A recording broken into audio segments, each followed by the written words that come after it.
نحمده ونصلي ونسلم على سيدنا ومولانا محمد رسوله النبي الأمين المكين الحنين الكريم الرؤوف الرحيم. أما بعد فأعوذ بالله من الشيطان الرجيم. بسم الله الرحمن الرحيم. وعد الله الذين آمنوا منكم وعملوا الصالحات لَيَسْتَخْلِفَنَّهُمْ فِي الْأَرْضِ كَمَا اسْتَخْلَفَ الَّذِينَ مِنْ قَبْلِهِمْ. صدق اللہ مولانا العظیم. محترم مشائخ اعظام، علماء کرام،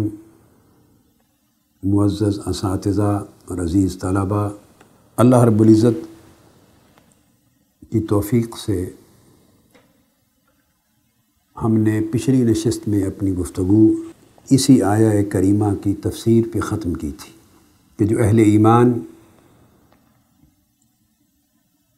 اور اہل اعمال صالحہ ہیں تم میں سے، وعد اللہ الذین آمنوا منکم وعملوا الصالحات، چونکہ حضور نبی اکرم صلی اللہ علیہ وآلہ وسلم اللہ جل مجدہ کی نازل کردہ یہ آیت کریمہ صحابہ کرام کو سنا رہے ہیں اور اپنی پوری امت تک یہ پیغام پہنچا رہے ہیں کہ تم میں سے جو صاحبان ایمان ہوں گے اور جن کے اعمال صالح ہوں گے تو اللہ نے یہ وعدہ فرما لیا ہے تم سے، لَيَسْتَخْلِفَنَّهُمْ فِي الْأَرْضِ، کہ انہیں زمین میں خلافت عطا فرمائے گا، زمین میں اقتدار اور تمکن عطا فرمائے گا. اور لفظ یوز کیا ہے خلافت کا، استخلاف فی الارض، کما استخلف الذین من قبل، جیسے ان لوگوں سے پہلی قوموں میں اللہ تبارک و تعالیٰ نے اپنے بندگان صالحین کو زمین پر اقتدار اور خلافت سے نوازا. اور پھر فرمایا کہ تمہاری خلافت کے ذریعے اللہ تعالیٰ زمین پر دین کو تمکن عطا کرے گا، تمکین دین ہوگی، دین مضبوط و مستحکم ہوگا، وہ دین جس سے اللہ راضی ہے. اور تمہاری خلافت کے ذریعے لوگوں کا، عامت الناس کا خوف امن سے بدل جائے گا، یعنی امن اور سلامتی کا دورہ ہوگا. اس آیت کریمہ کا بیان کرتے ہوئے کل بڑے واضح طور پر میں نے یہ عرض کیا تھا کہ اس سے مراد آیت اللہ محمد حسین طباطبائی نے اپنی تفسیر المیزان میں بغیر جرح و تنقید کے اور اس پر اختلاف کیے بغیر، اس کو رد کیے بغیر، ایک مقبول روایت اور مقبول قول کے طور پر اس سے مراد خلفائے راشدین کو اور خلفائے اربعہ کو لیا ہے، جس میں انہوں نے کہا کہ مفسرین نے اس آیت کی تفسیر پر مختلف آراء بیان کی ہیں کہ لَيَسْتَخْلِفَنَّهُمْ فِي الْأَرْضِ، اس سے مراد کون لوگ ہیں. انہوں نے اس باب میں سب سے پہلا قول صفحہ نمبر 153 پر یہ بیان کیا ہے کہ اس سے مراد خلفائے راشدین کا دور ہے. اور وہ بیان کرتے ہیں کہ ان کے دور میں جب انہیں خلافت یعنی خلافت راشدہ قائم ہوئی تو دین کو تمکین نصیب ہوا، دین متمکن ہوا. یعنی حضور علیہ السلام کی رحلت مبارکہ، آپ کے وصال مبارک کے فوری بعد، وہ کہتے ہیں چونکہ جھوٹے مدعیان نبوت نے دعوے کر دیے تھے اور اپنے قبائل کو اپنے ساتھ ملا کر اسلام سے پھیر دیا تھا، مرتد ہو گئے تھے. 5 جھوٹے مدعیان نبوت تھے جو گویا اسلام پر اور امت مسلمہ کی عقیدہ پر حملہ آور ہو گئے، جھوٹے ادعائے نبوت کے ساتھ، کذاب تھے۔ پھر کچھ لوگ زکوٰۃ کے منکر ہو گئے تھے، قبائل دور دراز کے۔ نئے نئے زمانے میں اسلام کی فتوحات جب پورے عرب سرزمین پر مکمل ہو گئیں تو اسلام کے غلبہ اور تسلط سے متاثر ہو کر روا روی دیکھا دیکھی میں قبائل کے قبائل مسلمان ہو گئے، اور ان کو آقا علیہ الصلوۃ والسلام کی صحبت میں بیٹھنے اور آپ سے تربیت پانے کا اور آپ سے تعلیم لینے کا موقع نہیں ملا تھا۔ اس قبیلے کا سردار مسلمان ہوا تو پیچھے سارے قبیلے والے ہو گئے۔ تو یہ اس طرح کے مسلمان تھے جو حضور علیہ السلام کے وصال کا سنتے ہی مختلف بڑے قبائل سے جب 5 جھوٹے دجالوں نے، کذاب لوگوں نے دعویٰ نبوت کر دیا تو وہ اپنے اپنے قبیلے کا نبی ماننے لگ گئے کہ اب تو ہمارے اپنے قبیلے سے ہو گیا ہے، معاذ اللہ استغفر اللہ، تو اس کے پیچھے لگ گئے، اسلام کو چھوڑ دیا۔ تو گویا یہ تھا ان کا تصور اسلام، اس قدر پختگی تھی ان کی، بس کانسیپٹ ہی نہیں تھا نبوت اور رسالت کا، تو وہ مرتدین ہو گئے تھے۔ اسی طرح قبائل نے دیکھا کہ ہم زکوٰۃ کیوں دیں، تو منکرین زکوٰۃ ہو گئے۔ تو یہ فتنے مرتدین کے، منکرین زکوٰۃ کے، جھوٹے مدعیان نبوت کے، یہ سارے خلافت اسلام پر حملہ آور ہوئے، وجود اسلام پر، جسد اسلام کو لخت لخت کرنے کے لیے۔ تو خطرات لاحق تھے۔ تو سیدنا ابو بکر صدیق رضی اللہ تعالیٰ عنہ کا دور وہ دور ہے کہ جنہوں نے ان فتنوں کا مقابلہ کیا، خلیفہ اول نے رضی اللہ تعالیٰ عنہ، اور اللہ کی مدد سے اور حضور علیہ الصلوۃ والسلام کی برکت سے اور دین اسلام کی فتح و غلبہ کے باب میں اللہ تبارک و تعالیٰ کے کیے ہوئے وعدہ کے نتیجے میں تمام فتنوں پر قابو پا گئے، اسلام کو غلبہ نصیب ہوا، تمکین نصیب ہوئی، اور وہ جو خوف و ہراس کا عالم انہوں نے کریٹ کر دیا تھا جنگ و جدال کی وجہ سے، وہ ختم ہو گیا، اسلام کو پھر سے عروج و غلبہ ملا۔ تو پہلا اشارہ استخلاف فی الارض کا اس کی طرف ہے کہ زمین میں تمہیں خلافت عطا کرے گا جس سے دین کو تمکین اور مضبوطی اور استحکام نصیب ہوگا، اور خوف امن میں بدل جائے گا، اور اسلام کا بول بالا ہوگا۔ اس پر آیت اللہ تبائی بیان کرتے ہیں کہ یہ قد انجز اللہ وعدہ لہم باستخلافہم فی الارض، اللہ تعالیٰ نے ان صحابہ سے زمین میں اپنی خلافت عطا کرنے کا وعدہ پورا کر دیا، اور دین کو تمکین، غلبہ، قوت، شان و شوکت عطا کرنے کا وعدہ پورا فرما دیا، اور خوف کے ماحول کو امن اور امان سے بدل دینے کا وعدہ پورا فرما دیا، اور اسلام کو غلبہ دینے کا اطراف و اکناف میں یہ وعدہ پورا فرما دیا، بعد رحلت النبی صلی اللہ علیہ وآلہ وسلم فی ایام الخلفاء الراشدین، اور یہ سارے وعدے اللہ رب العزت نے خلفاء راشدین کے ایام میں پورے کیے۔ اور پھر لکھتے ہیں والمراد باستخلافہم استخلاف الخلفاء الاربعہ بعد النبی صلی اللہ علیہ وآلہ وسلم، اور قرآن مجید میں اس استخلاف فی الارض سے مراد حضور علیہ السلام کے وصال کے بعد ان پہلے 4 خلفاء راشدین کا دور ہے۔ پھر اور اقوال بھی ہیں، مگر جو چیز بتانے والی ہے، فرمایا عامہ امت مسلمہ کو لیے بالعموم یہ خوشخبری بھی ہے ان کے استخلاف کی، یہ قول بھی ہے۔ اور تیسرا قول میں نے آپ کو کل عرض کیا تھا کہ آخری زمانہ جب آئے گا تو سیدنا امام محمد مہدی علیہ السلام کے دور میں پھر اسلام کو اسی طرح غلبہ نصیب ہوگا، اس کی طرف اشارہ بھی ہے۔ تو اگر کوئی اس پر محصور کر دے کہ اس سے مراد صرف امام مہدی علیہ السلام کا دور ہے، تو خدا جانے وہ کروڑوں سالوں کے بعد آئے، اس کا مطلب ہے حضور علیہ السلام کے وصال مبارک کے فوری بعد امت کو بے سہارا چھوڑ دیا گیا۔ اللہ پاک کا کوئی وعدہ حضور کے وصال کے بعد اس دور صحابہ و اہل بیت سے لے کر قرب قیامت تک گویا اللہ تعالیٰ ولی وارث ہی نہیں ہے اس پوری امت کا، اور صرف اس ایک دور میں جا کے اسلام کو غلبہ ہوگا، تو یہ بات نہ عقل قبول کرتی ہے، نہ فہم، نہ قیاس، نہ دانش، اور نہ عدل اور نہ انصاف، نہ عمومی سوجھ بوجھ اسلام کی۔ یہ بالکل مزہ کا خیز تعبیر ہو جاتی۔ ہاں یہ درست ہے کہ یہ وعدہ چونکہ سب سے پہلے اولی مخاطب صحابہ کرام تھے، سو آیت اللہ تبائی کی یہ تفسیر اور دیگر کئی علماء مفسرین اہل تشیع کی اور اہل سنت کے تو ہیں ہی، ان کی یہی تعبیر سب سے اعلیٰ اور ارجح اور اثبت اور اصح ہے کہ یہ پہلا وعدہ اللہ پاک نے خلفائے راشدین کی صورت میں پورا فرمایا پورا، پھر جزواً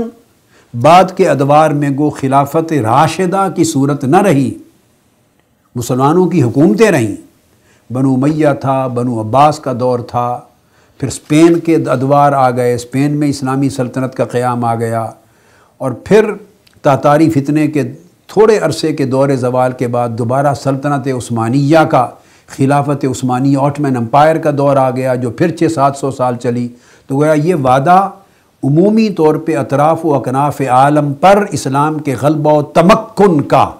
1400 سال میں 1200 سال کے عرصے تک پورا رہا۔ یہ اگر تاریخ مانی جائے تو یہ قرآن مجید کی آیت کریمہ اور اللہ کے وعدہ کے ایفا کی ایک واضح قابل قبول شکل نظر آتی، جس میں تسلسل رہا خلافت راشدہ کا، اور وہ کاملاً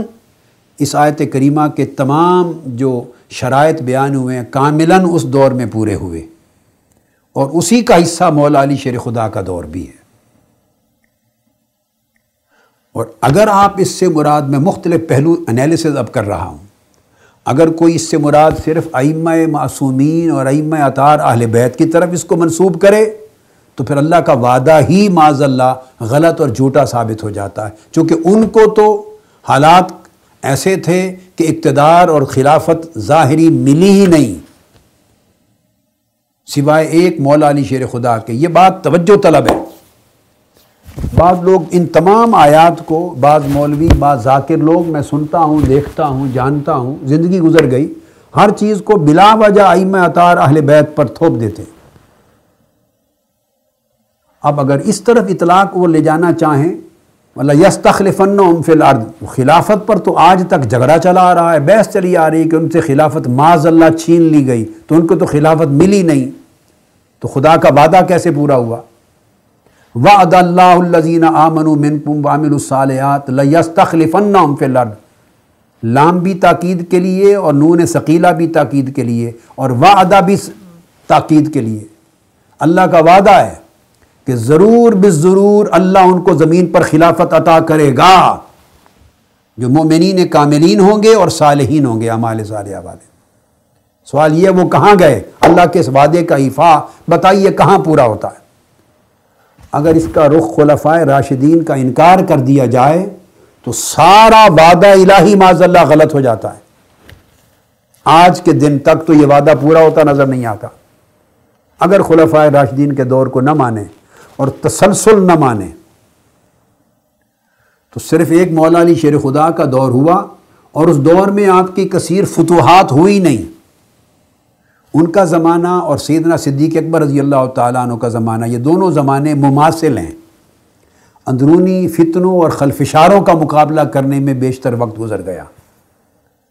سیدنا صدیق اکبر رضی اللہ تعالیٰ عنہ مقابلہ کرتے رہے جھوٹے ادعائے نبوت کے فتنے کا، مرتدین کے فتنے کا، منکرین زکوٰۃ کے فتنے کا، اور مولا علی شیر خدا کرم اللہ وجہ الکریم جب تخت خلافت پر متمکن ہوئے تو پھر اندرونی فتنے شروع ہو گئے تھے۔ خوارج نے اور عبداللہ بن سبا کے لوگوں نے، جنہوں نے سیدنا عثمان غنی رضی اللہ تعالیٰ عنہ کو شہید کیا تھا، وہ سیدنا مولا علی شیر خدا کی خلافت کو بھی غیر مستحکم ڈی سٹیبلائز کرنا چاہتے تھے۔ تو آپ کے اندر خلفشار رہے، جنگیں رہیں، جنگ جمل ہوئی، پھر جنگ صفین ہوئی، پھر اس کے بعد خوارج پیدا ہو گئے، پھر ان کے ساتھ مقابلے رہے، پھر ادھر کے علاقے جو ہیں اس پر استحکام مضبوط نہ تھا، ملک شام اور عراق کی طرف، تو خلافت کا پایہ خلافت مدینہ طیبہ سے منتقل کر کے کوفہ لے جانا پڑا، حتیٰ کہ انہی فتنوں سے جنگ کرتے، مقابلہ کرتے شہید ہو گئے۔ تو سیدنا علی شیر خدا کا دور لَيَسْتَخْلِفَنَّهُمْ فِي الْأَرْضِ، زمین میں خلافت کا ملنا تو درست، مگر فتوحات نہیں ہوئی ہیں، تمکین نہیں، وہ تو فتنوں کو سنبھالتے رہے، جیسے سیدنا صدیق اکبر رضی اللہ تعالیٰ، تو جزوی طور پہ وعدے پورے ہوئے۔ وَلَيَسْتَخْلِفَنَّهُمْ، یہ وعدہ ہے، وَلَا يُمَكِّنَنَّ لَهُمْ یہ وعدہ ہے، وَلَا يُبَدِّلَنَّهُمْ یہ وعدہ ہے۔ یہ جو سارے وعدے ہیں کہ خلافت ملے گی، دین اتنا طاقتور ہوگا کہ ہر ایک پر غالب آ جائے گا، اور خوف کے سارے اسباب ان کا قلع کما ہو جائے گا، اور امن اور امان ہوگا، کوئی فتنہ نہیں رہے گا۔ تو اس دور میں تو فتنے رہے ہیں اور ان سے جنگ ہوتی رہی ہے، ٹکراؤ رہا ہے، اور سیدنا صدیق اکبر رضی اللہ تعالیٰ عنہ کے دور میں تو وہ دور جس میں فتوحات ہوئی، ہر طرف امن و امان ہو گیا، غلبہ دین ہو گیا، اور یہ ساری چیزیں پوری ہوئی ہیں، وہ جمیع خلفائے راشدین کا دور من حیث الکل، من حیث المجموع ہے، اور اس کے درمیان 10 سال اور اوائل 5-6 سال سیدنا عثمان غنی رضی اللہ تعالیٰ عنہ کے، تو اس طرح 15-16 سال کا عرصہ یا 17 سال کا عرصہ درمیان کا وہ ہے بالکل وسط میں، جس میں یہ سارے وعدے کما حق پورے ہوئے، عروج پر، نقطہ کمال پر۔ اگر اس کا انکار کر دیا جائے، اس آیت کا اطلاق اس دور خلافت راشدہ پہ نہ کریں، تو سوچنے والوں اور اہل فہم کے لیے اور اہل عدل و انصاف کے لیے، یعنی منصفانہ اور عادلانہ طبیعت رکھنے والوں کے لیے، یہ میرا سوال ہے، سوچنا ہوگا کہ پھر آج 1500 سال گزر گئے ہیں، بتائیے یہ وعدہ کہاں گیا خدا کا؟ کیونکہ مولا علی شیر خدا ایک وہ حصہ ہیں خلفائے راشدین کا، خلافت راشدہ کا۔ امام حسن مجتبی، اس کے زمانے میں یہ حالات ہو نہیں سکے، ہر چند کہ وہ خلافت راشدہ کا حصہ ہیں، ان کو مصالحت کرنی پڑی، ودڈرا کر لیا آپ نے، اور مصالحت کر کے حضرت معاویہ کے سپرد کر دی۔ پھر بنو امیہ رہے، اس کے بعد بنو عباس آ گئے، 1252 عیسوی تک، 656 ہجری بنتا ہے، تو 600 سال تک یہ 2 دور رہے۔ اسی دور میں اسپین کے حکمران رہے، جس کو اسلامک اسپین پوری تاریخ کہتی ہے، اور پھر اندلس وغیرہ کے علاوہ مغرب تک یہ ساری سلطنتیں رہیں، پھر وسط ایشیا کے اندر سینٹرل ایشیا کی سلطنتیں انہی کے انڈر رہیں، افریقہ بھی ان کے انڈر رہا، مغرب بھی رہا، وسط ایشیا بھی رہا، مڈل ایسٹ پورا بھی رہا، اور یورپ کے حدود تک بھی اسلامی سلطنت رہی، پھر ہند اور سندھ بھی رہا، چائنا تک بھی سلطنت رہی۔ یہ وعدہ ہے اللہ رب العزت کی تکمیل کا، یہ تسلسل ہے، مگر اس کا کمال اور اس کا مبدأ، بنیاد، وہ خلفائے راشدین کا دور ہے۔ اگر اس کا انکار کر دیا جائے تو پھر امام حسن مجتبی بھی شہید ہو گئے، خلافت قائم نہیں ہوئی 6 ماہ۔ امام عالی مقام سیدنا امام حسین سید الشہداء علیہ السلام، وہ بھی شہید ہو گئے، خلافت زمین پر حکومت قائم نہیں ہوئی۔ امام زین العابدین کی قائم نہیں ہوئی، امام محمد الباقر کی قائم نہیں ہوئی، زمینی حکومت۔ روحانی سلطنت کی بات جدا ہے، ولایت وہ زمین، وہ ساری کائنات پر قائم ہے ان کی، وہ بحث نہیں ہے۔ یہاں تو قرآن مجید زمین پر خلافت دینے، سیاسی تمکن دینے، غلبہ دینے، اور خوف کو امن سے بدل دینے، اور اسلام کے نظام کو زمین پر بپا کرنے کی بات کر رہا ہے۔ تو پھر امام محمد الباقر کی قائم نہیں ہوئی حکومت، ظاہری خلافت جس پر بحث اور جنگ جھگڑا چلتا ہے۔ پھر امام جعفر صادق کی نہیں، امام موسیٰ الکاظم کی نہیں، الغرض پھر امام جواد ہیں، امام علی نقی ہیں، امام علی رضا ہیں، چلتے رہیں، امام علی ہادی ہیں، محمد الہادی ہیں، امام حسن عسکری تک۔ تو سیدنا علی شیر خدا کے علاوہ جو خلافت راشدہ کا حصہ ہیں، بقایا 10 ائمہ اطہار اہل بیت کی تو حکومتیں قائم نہیں ہو سکیں، زمینی خلافت قائم نہیں ہوئی، ان میں تو بیشتر شہید ہو گئے۔ تو اس کا مطلب ہے اب کروڑوں سال انتظار کریں آگے صرف اس وعدہ کی ایفا کا، تو وعدہ کہاں گیا؟ اور یہ جمع کا صیغہ اللہ نے استعمال کیا، وہ تو ایک امام محمد مہدی علیہ السلام ہوں گے۔ قرآن کہتا ہے وعد اللہ الذین آمنوا منکم، وہ تو جمع کا صیغہ استعمال کرتا ہے، تم میں اہل ایمان اور اہل اعمال صالحہ کو لیستخلفنہم، جمع کا صیغہ ہے، کم سے کم 3 چاہیے جو اس خلافت کو وعدے پر پورا اترنے کے لیے، کم سے کم 3 خلافتیں چاہیے۔ لیستخلفنہم ولا یبدلنہم ولا یمکننہم، تو پھر ایک دور چاہیے، تو سیدنا امام مہدی علیہ السلام کا صرف ایک دور تو پورا نہیں کرتا، اور کروڑوں سال کے بعد قرب قیامت میں تو یہ تو مذاق بن جاتا ہے۔ لہٰذا یہی تعبیر درست ہے کہ خلفائے راشدین ہی اس کے مصداق ہیں، اور بعد کی اسلامی سلطنتیں بنو امیہ، بنو عباس اور سلطنت اسپین اور حتیٰ کہ خلافت عثمانیہ سمیت سب اسی وعدہ الہی کا تسلسل ہیں، مگر جزوی خرابیوں کے ساتھ، اعمال میں جزوی خرابیوں کے ساتھ۔ جو خرابیاں ہیں میں ان لوگوں میں سے نہیں ہوں کہ ان کا انکار کر دوں، اگر ان کے یہاں ملوکیت تھی، وراثت تھی تو میں اس کو رد کرتا ہوں، میں کسی کے ناجائز عمل کا دفاع کرنے والا شخص نہیں ہوں، جائز کو جائز، ناجائز کو ناجائز کہتا ہوں، مگر من حیث الکل اسلام کو دنیا میں ایز کمپیئر ٹو عالم کفر کے مقابلے میں اسلام کا دبدبا رہا، اندرونی خرابیاں رہیں، ان کے ذاتی طرز طور طریقوں میں زندگی خلفائے راشدین جیسی نہ رہی، سادہ، تقوی والی، عدل و انصاف والی، وہ یہ اندرونی خرابیاں جزوی طور پہ رہیں، مگر مجموعی طور پہ انسٹیٹیوشنز، اسلام کا دبدبا، اسلام کا غلبہ، اسلام کی تمکین، مسلمانوں کے لیے خوف کی جگہ امن کا ہونا، جائے پناہ ہونا، یہ پوری دنیا شرق تا غرب اسلام کا بول بالا رہا، اور پھر اس میں اعلیٰ اور ادنا آتے رہے۔ بنو امیہ میں عمر بن عبدالعزیز بھی آئے رضی اللہ تعالیٰ عنہ،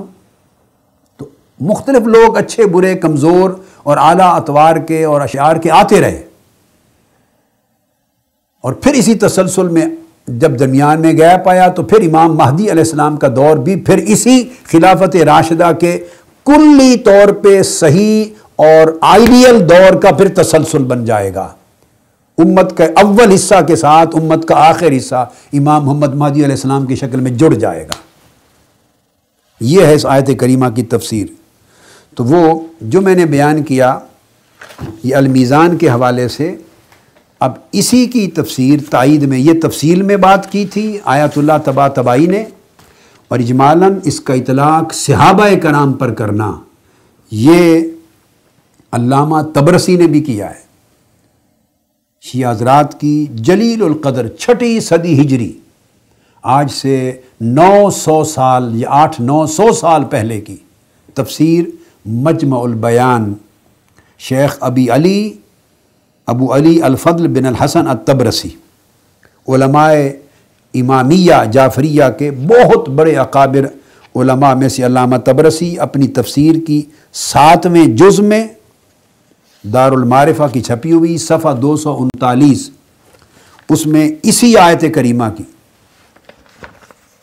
وعد اللہ الذین آمنوا منکم وعملوا الصالحات لَيَسْتَخْلِفَنَّهُمْ فِي الْأَرْضِ كَمَا اسْتَخْلَفَ الَّذِينَ مِنْ قَبْلِهِمْ، اس آیت وَلَا يُمَكِّنَنَّ لَهُمْ دِينَهُمُ الَّذِي ارْتَضَىٰ لَهُمْ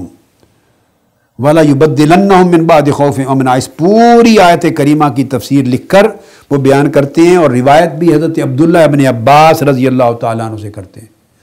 صحابہ کرام میں وہ جو اہل بیت میں سے ہیں اور جمیع معاملات میں جو مولا علی شیر خدا کے ساتھ شانہ بشانہ رہے، عبداللہ ابن عباس رضی اللہ تعالیٰ عنہ، تو صحابی بھی راوی اہل بیت اطہار میں سے۔ اور علامہ طبرسی روایت کرتے ہیں، وہ کہتے ہیں کہ اس کی روایت یہ ہے ایک انہا واردۃ فی اصحاب النبی صلی اللہ تعالیٰ علیہ وآلہ وسلم، کہ یہ آیت کریمہ حضور علیہ السلام کے صحابہ کرام کی شان میں نازل ہوئی۔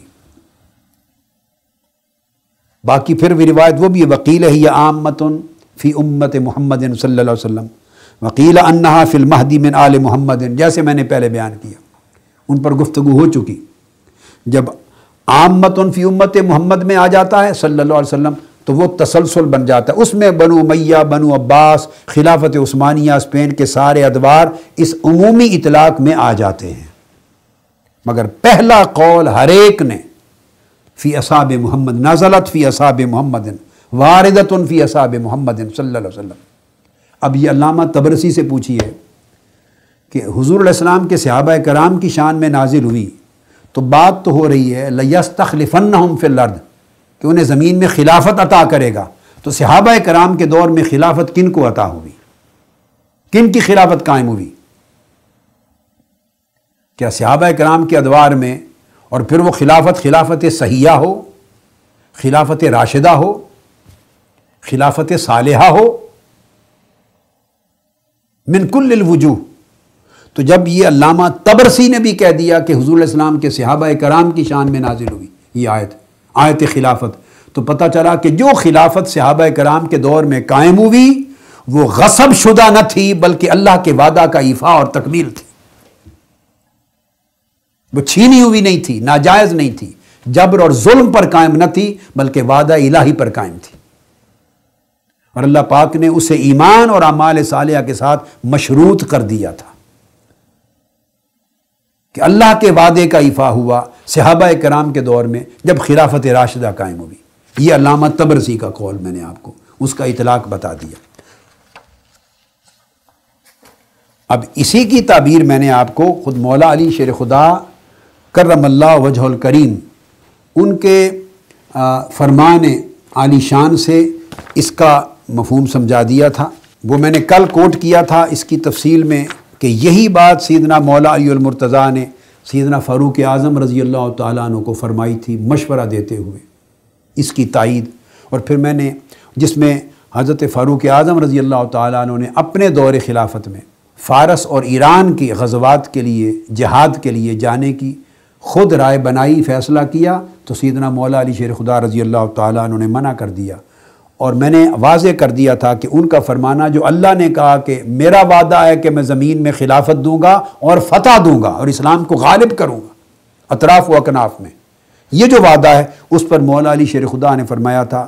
نہج البلاغہ خطبہ نمبر 146 وَنَحْنُ عَلَى مَوْعُودٍ مِّنَ اللَّهِ وَاللَّهُ مُنْجِزُ وَعْدَهُ، ہمیں اللہ نے یہ وعدہ ہم سے کر رکھا ہے کہ خلافت قائم ہوگی، دین کو تمکن ہوگا، غلبہ ہوگا، اطراف و اکناف میں دین غالب ہوگا اور خوف امن سے بدل جائے گا۔ اس وعدے کی بنیاد پر مولا علی شیر خدا فرماتے ہیں کہ اے میرے بھائی عمر فاروق، آپ خود افواج کی قیادت کرتے ہوئے سپہ سالار بن کے میدان جنگ میں نہ جائیں، آپ جائیں یا نہ جائیں، اللہ کا ہمارے حق میں وعدہ ہے، یہ پورا ہو کے رہنا ہے، فتح ہوگی، اسلام کا غلبہ ہوگا۔ تو اس آیت کریمہ کو وعد اللہ الذین آمنوا منکم لیستخلفنہم فی الارض، اس کا اطلاق مولا علی شیر خدا نے عہد فاروق اعظم پر کیا، خلافت راشدہ پر کیا۔ اس پر تفصیلی بات میں کل کر چکا ہوں، میں دہرانا نہیں چاہتا۔ اب آج میں آپ کا دوسرا خطبہ کوٹ کر رہا ہوں۔ یہ وہ خطبہ ہے، کلام ہے آپ کا، جب سیدنا فاروق اعظم رضی اللہ تعالیٰ عنہ نے آپ سے مشورہ طلب کیا ہے غزوہ روم کے لیے،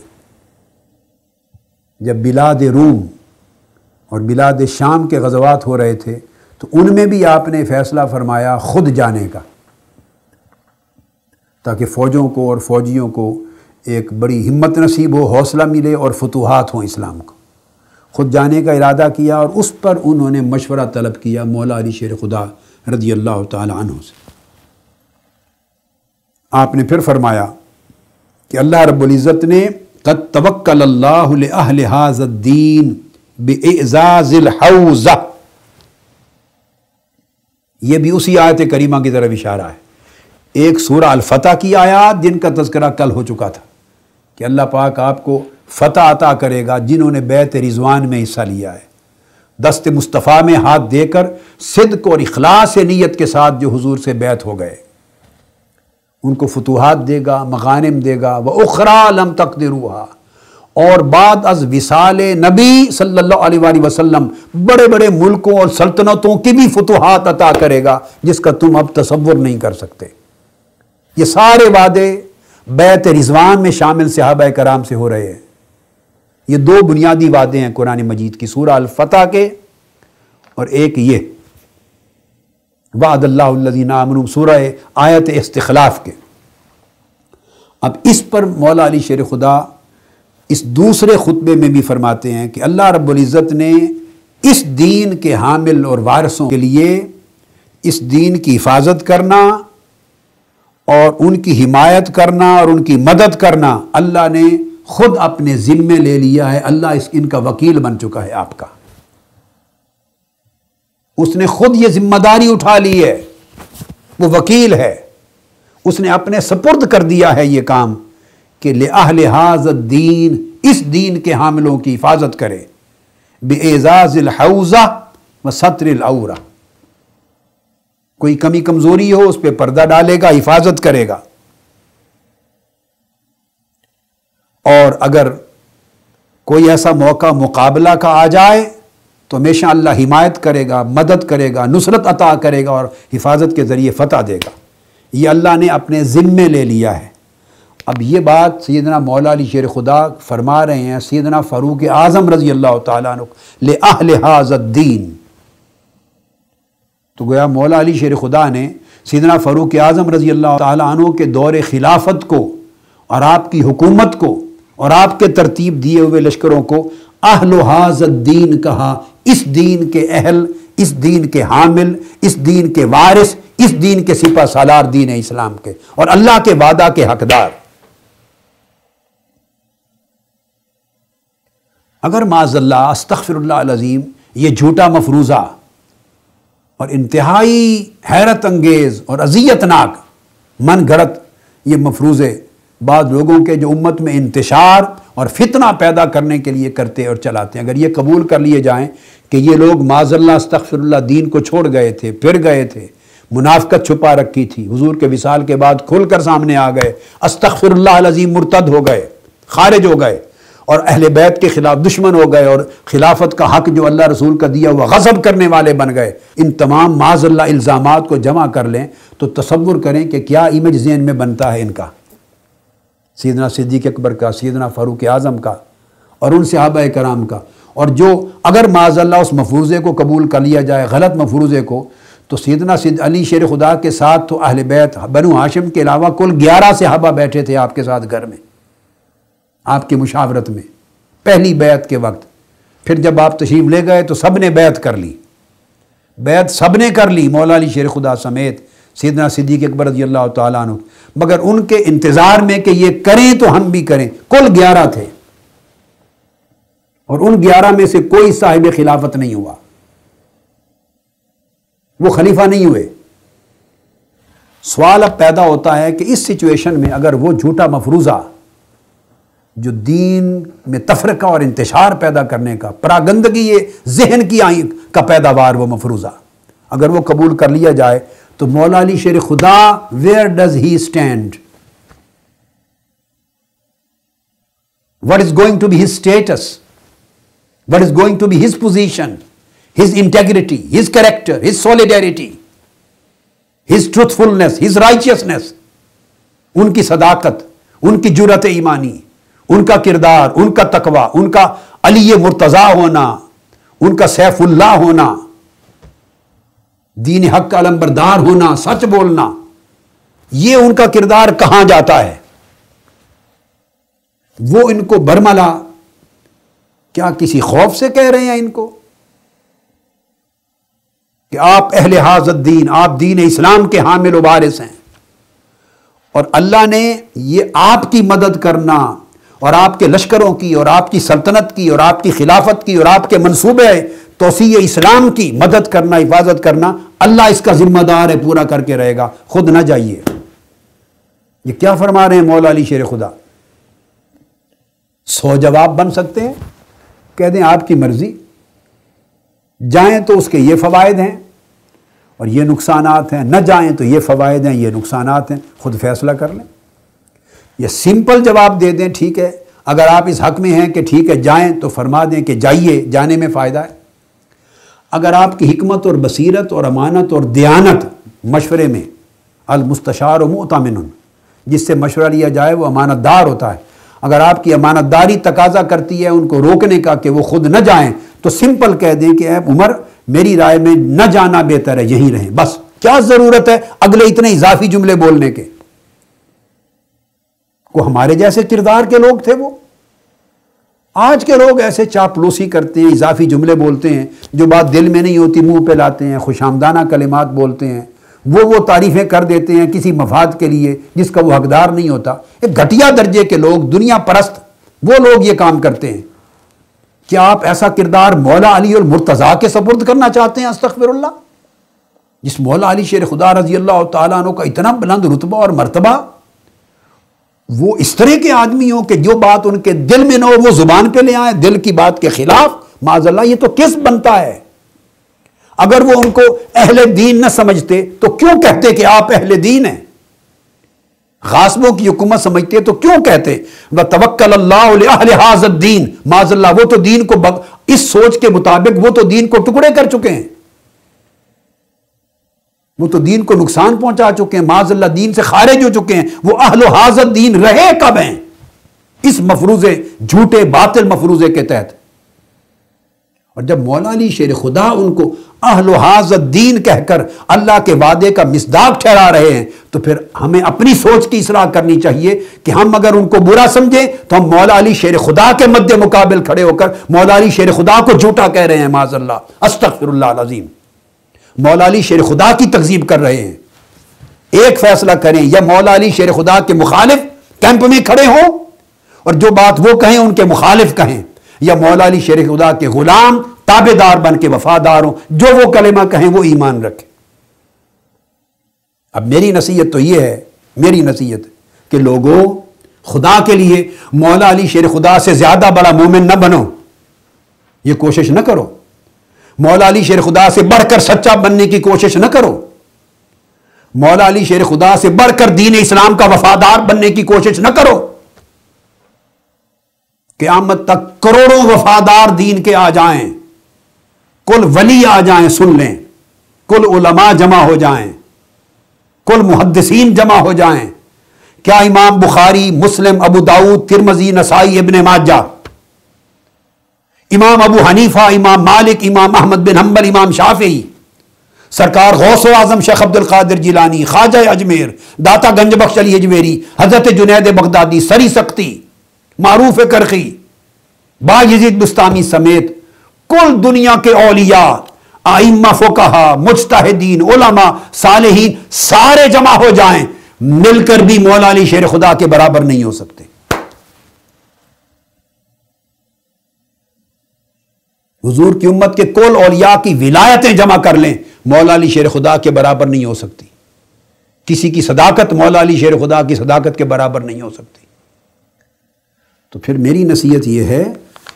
کہ جو بات مولا علی شیر خدا زبان سے کہیں، سمجھو، عقیدہ رکھو کہ وہی ان کے دل میں بھی تھا۔ ان کے ظاہر و باطن کو متضاد نہ بناؤ،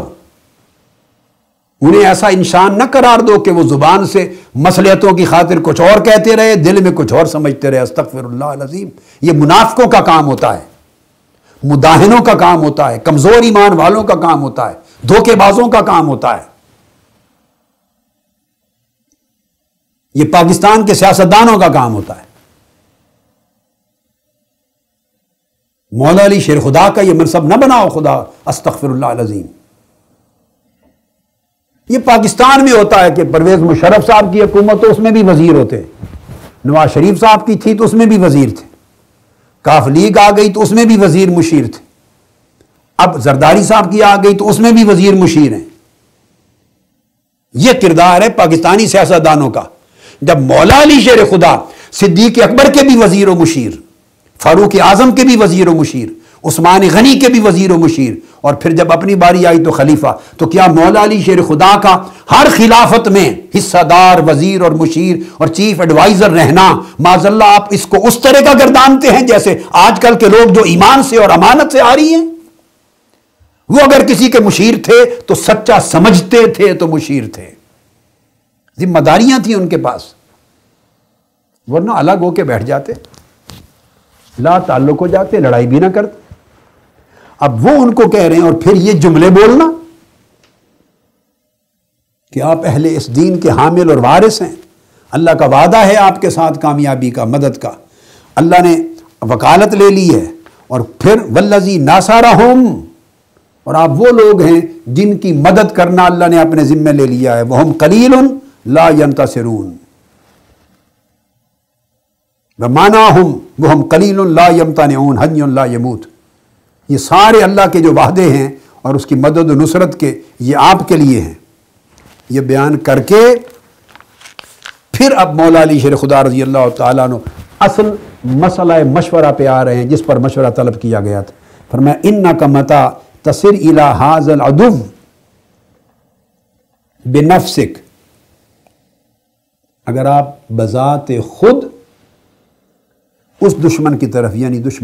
شہنشاہ روم اور افواج بلاد روم، ملک شام اور روم کی سلطنت کی طرف اگر آپ خود چلے گئے،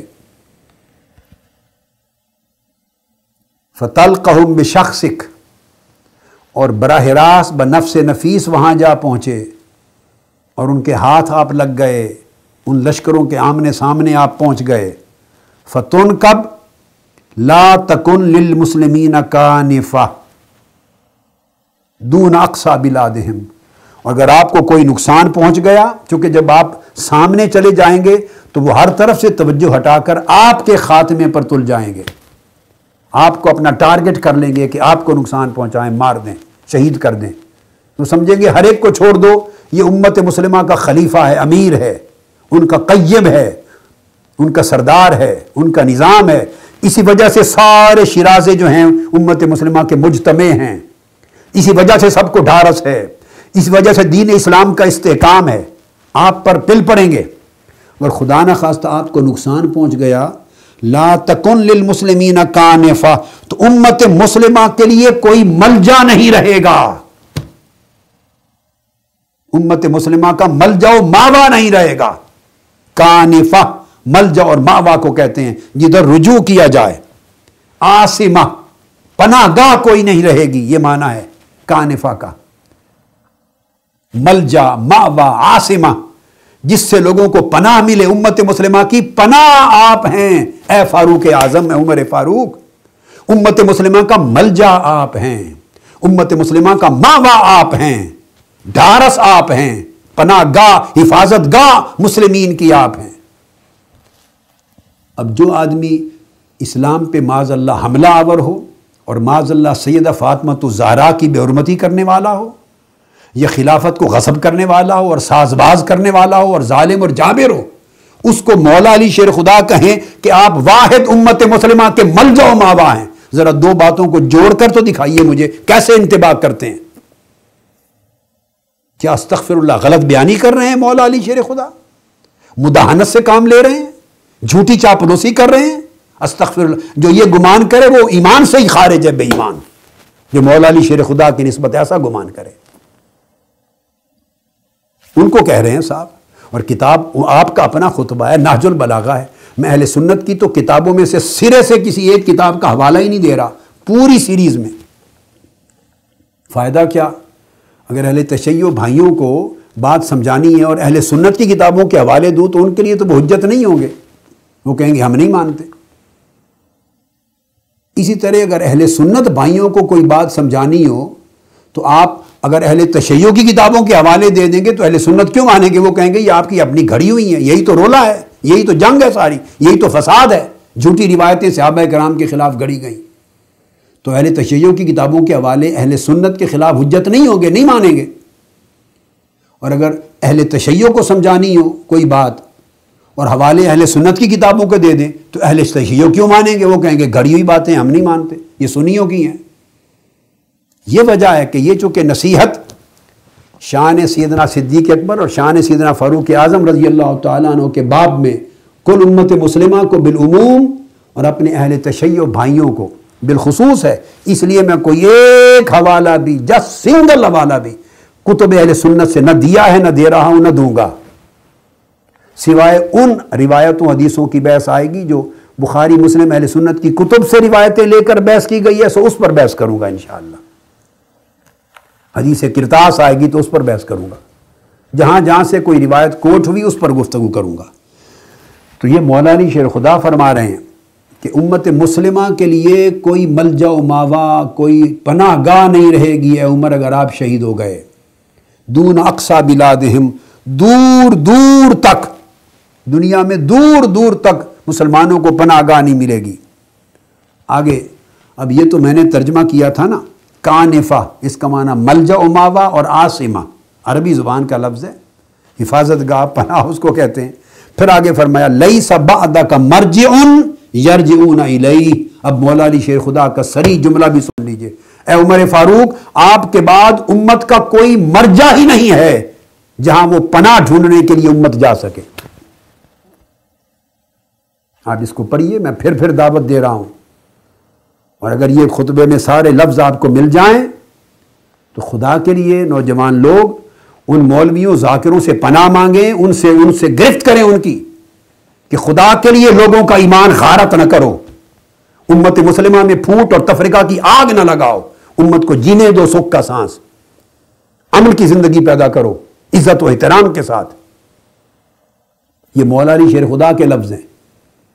اب سیدھی سی بات ہے، یا مولا علی المرتضیٰ کی مانی جائے یا فتنہ پرور لوگوں کی مانی جائے جو سیدنا فاروق اعظم اور سیدنا ابوبکر صدیق جیسی ہستیوں کے خلاف زہر اگلتے ہیں، یا ان کی مانی جائے یا مولا علی شیر خدا کی مانی جائے۔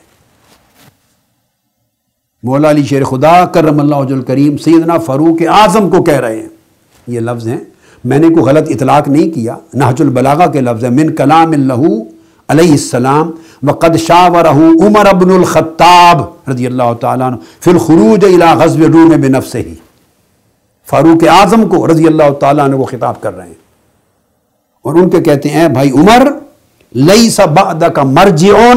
یرجعون الیہ، آپ کے بعد امت مسلمہ کا کوئی مرجع نہیں رہے گا جہاں امت حفاظت کے لیے پلٹ کر جائے، جس کو ٹھکانہ ملے، آپ کے سوا کوئی مرجع نہیں ہے۔ اتنی بڑی بات مولا علی شیر خدا جیسی ہستی کسی کو کہے تو آپ اس کا کیا معنی لیں گے؟ کسی ادنا درجے کے آدمی کو مولا علی شیر خدا یہ کلمہ کہہ سکتے ہیں جبکہ خود بھی زندہ ہیں، خود بھی مرجع المسلمین ہیں؟ اور پھر فرماتے ہیں فَابْعَثْ إِلَيْهِمْ رَجُلًا مِحْرَبًا، اگلا جملہ فرماتے ہیں خود جانے کی بجائے ان کی طرف ایک ایسے آدمی کو بھیجیے جو اچھا جنگجو ہو، جنگ کا اچھا تجربہ رکھتا ہو۔ اور یہ لفظ دو طرح سے آیا ہے، محربن بھی آیا ہے، مجربن بھی آیا ہے، ہا کی جگہ جیم آ جائے تو راہ پہ شد ہوگی، یعنی تجربہ کار آدمی بھیجیے، اور محربن اچھا تکڑا جنگجو آدمی بھیجیے کمانڈر بنا کر، ان کی طرف خود نہ جائیے۔ وَاحْفِظْ مَعَهُ أَهْلَ الْبَلَاءِ وَالنَّصِيحَةِ، اور ان کے ساتھ اچھے تجربہ کار لوگ روانہ کیجئے جو جنگ میں مہارت رکھنے والے ہوں اور جرأت مند لوگ ہوں اور نصیحت والے ہوں، تاکہ اپنے کمانڈر کی بات بھی مان لیں، وہ ان کے ساتھ فوجی ایسے روانہ کیجئے اور خود نہ جائیے۔ پھر آپ نے فرمایا فَإِنْ أَظْهَرَ اللَّهُ فَذَاكَ مَا تُحِبُّ، اگر ہماری اور آپ کی افواج کو کامیابی اور فتح نصیب ہو گئی، اللہ نے فتح عطا کر دی، تو اے بھائی عمر رضی اللہ تعالیٰ عنہ، یہی آپ چاہتے تھے، آپ کے بنفس نفیس جانے کا مقصد یہی تھا نا کہ فتح نصیب ہو۔ اگر فوجیں جیت گئیں تو آپ کا مقصود پورا ہو گیا۔ وَإِن تَكُنِ الْأُخْرَى، اگر خدا نہ خواستہ فتح نہ ہوئی، شکست ہو گئی، دوسرا معاملہ ہو گیا، دوسرا تو كُنْتَ رِدْءً لِلنَّاسِ، یہ بات توجہ طلب ہے۔ اگر شکست بھی ہو گئی اور آپ نہیں گئے ہوں گے، یہیں رہ جائیں گے، تو کم سے کم آپ مل جائے، امت تو بچ جائے گا۔ جو لوگوں کا اور امت کا جو ملجا ہے، ملجا و مأوا، وہ تو سلامت رہے گا۔ وہ کہتے ہیں نا اصل سلامت تو اصل کی خیر ہے، ساری خیر ہو گئی، اصل سلامت ہے تو پھر موقع مل جائے گا۔ اگر فتوحات ہو گئی تو آپ یہی چاہتے تھے، اگر خدا نہ خواستہ معاملہ دوسرا ہو گیا تو چلو پھر جنگیں 100 بار لڑ لیں گے ان سے، مل جائے امت تو سلامت رہ جائے گا، جو امت کا ملجا و ماوا ہے۔ اے عمر رضی اللہ تعالیٰ عنہ، یہ بار بار یہ لفظ سیدنا فاروق اعظم کو کہیں کانفۃ المسلمین کہہ رہے ہیں، کہیں مرجع المسلمین کہہ رہے ہیں سیدنا فاروق اعظم، کہیں رد المسلمین، ملجا و ماوا مسلمین کا کہہ رہے ہیں۔ وَمَثَابَةً لِلْمُسْلِمِينَ، آخری لفظ ہے۔ اگر خدا نہ خواستہ شکست بھی ہو گئی تو کوئی بات نہیں، مسئلہ پھر حل کر لیں گے کہ لوگوں کا ملجا و ماوا بھی سلامت رہ جائے گا آپ کی شکل میں، اور مسلمانوں کا مثابہ جو مرجع ہے وہ بھی سلامت رہ جائے گا، اور آپ کو ٹائٹل دیا مثابۃ للمسلمین، اور جملے میں آیا نسباً ان تکن الاخری کنت ردءا للناس ومثابۃ للمسلمین، تو فرمایا آپ مثابۃ المسلمین ہیں، اور مثابہ کیا ہے؟ قرآن مجید میں یہ ٹائٹل اللہ پاک نے کعبۃ اللہ کو عطا کیا ہے. یہ ٹائٹل کعبہ کا ہے، جہاں پوری امت اطراف و اکناف عالم سے کشاں کشاں جس کی طرف جاتی ہے، جس گھر کا طواف کرنے، فرمایا جعلنا البیت مثابۃ للناس، ہم نے اس گھر کو پوری مخلوق اور لوگوں کا ملجا و ماوا بنایا ہے کہ کشاں کشاں اس کا ارادہ کر کے اس کے پاس چل کے آتے اور فیض پاتے. جس کعبۃ اللہ کو اللہ نے مثابۃ للناس کہا، قرآن کا ٹائٹل ہے، جس ٹائٹل کو مثابۃ للناس یہ کعبۃ اللہ کے لیے یوز ہوا، وہ ٹائٹل کعبۃ اللہ کا مولا علی شیر خدا نے سیدنا فاروق اعظم کو عطا کیا رضی اللہ تعالیٰ عنہ. ردءً للناس، لوگوں کا مرجع ہیں آپ، ملجا و ماوا ہیں، اور مثابۃ للمسلمین، اور امت مسلمہ کا مثابہ یعنی مثل کعبہ ہیں. آپ کا درجہ امت مسلمہ میں مثل کعبہ ہے. لوگ امن لینے، پناہ لینے، حفاظت لینے، رہنمائی لینے، دین کا استحکام لینے آپ کے پاس کشاں کشاں چل کر ارادے لے کر آتے ہیں، جیسے دنیا کعبۃ اللہ کے پاس جاتی ہے. کعبہ امت ہیں آپ، مثل کعبہ امت ہیں. تو فرمایا اگر خدا نہ خواستہ شکست بھی ہو گئی اور آپ نہ ہوئے وہاں، آپ مدینہ طیبہ میں رہے تو کوئی بات نہیں، پھر لشکر روانہ کر لیں، کعبہ امت تو سلامت رہ جائے، مرجع امت تو سلامت رہ جائے، ماوا ملجا و ماوائے امت تو سلامت رہ جائے، مرجع امت تو سلامت رہ جائے. مثابۃ للمسلمین، یہ اس آیت کریمہ کی تفسیر میں اور اس کی شرح میں پھر مولا علی شیر خدا کا یہ بیان تھا جو میں نے آپ کو سنایا. اس آیت کریمہ پر آج کی گفتگو ختم کرتا ہوں. وما علینا الا البلاغ.